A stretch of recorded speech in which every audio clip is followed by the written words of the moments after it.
Woo! All right, guys. This morning we have a sweet update. Everything is, for the most part, is working, and they freak out when they're not on. But when I put the goggles on, I gotta get it positioned just right.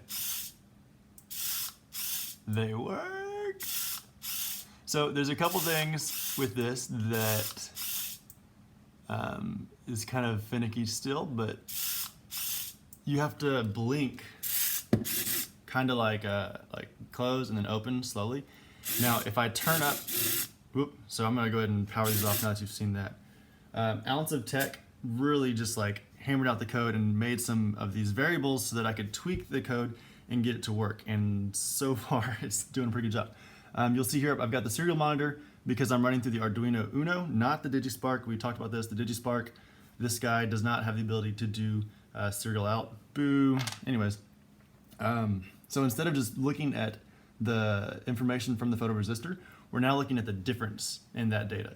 So it's constantly polling, and if there's a difference greater than, and you see up here we've got a variable, close threshold, open threshold. I've set that to 20 and negative 20. So if at any point in time the values coming back from that photoresistor jump 20 points or more, that's a trigger. And whenever I close my eyes, if it jumps down negative 20 points or less, then it closes. And that's actually working really well. Down here we've got a delay, and I've set that to 150 milliseconds. Mostly just so y'all can actually see, because once I speed it up, you can't make heads or tails of what's on the screen at all. But if I speed it up to about 50 milliseconds, it's pretty fast and it works really well. So whenever I blink, just like natural blinking, like really fast, it catches that and it'll close, but the blink, it catches the blink close, but the blink open is so fast that I think it still needs to speed up past or less than the 50 milliseconds.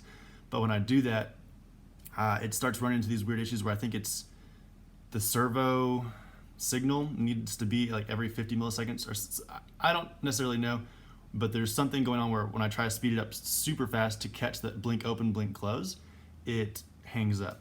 A couple more people have joined the live stream, so I'll show y'all the goggles. I don't think y'all have seen this just yet. So here we go. So eyes are open, blink, open, blink, open. It works pretty good sometimes. And it really is dependent on the goggles being just right. Well, now it's acting a little bit finicky. Let's get the goggles positioned. There we go.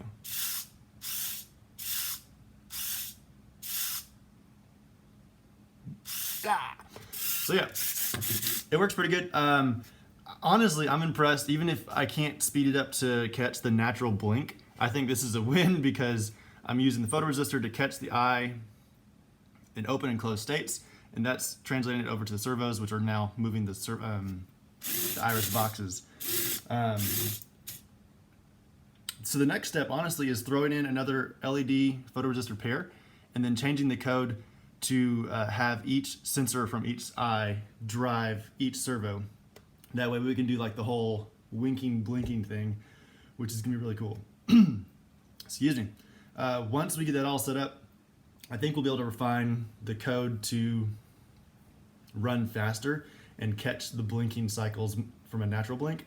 I honestly didn't think that was going to be possible. I thought that the sensor wouldn't be sensitive enough to catch all that.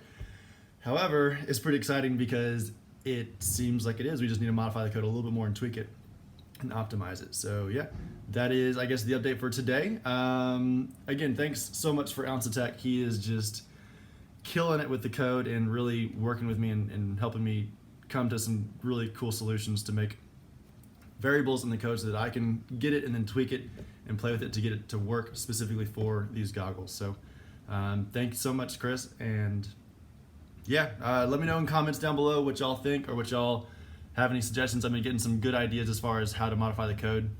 Someone mentioned to put an IR filter in to block out ambient light. That's a really good idea.